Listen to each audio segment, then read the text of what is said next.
Tiga pasangan bakal calon wali kota dan wakil wali kota Makassar yang menjalani pemeriksaan kesehatan masing-masing Indira Ilham, Seto Reski, dan Amri Rahman.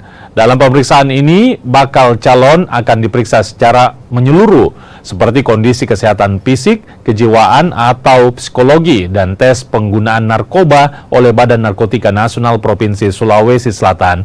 Hasil kesehatan pun telah diserahkan ke KPU Makassar untuk kemudian dicermati sebelum diumumkan kepada masyarakat.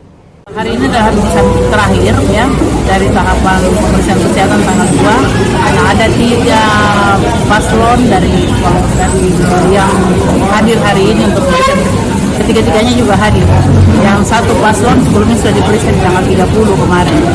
Jadi hari terakhir ini ada 3 paslon dan ketiganya saat ini sementara diperiksa. Di pemeriksaan kesehatan itu ada 3 jasmaninya, jasmani itu semua ya, semua termasuk MRI, pemeriksaan dalam, pemeriksaan luar itu semua, kemudian kesehatan 2, rohaninya itu dengan pemeriksaan psikolog, kemudian yang ketiga itu narkoba oleh BNN.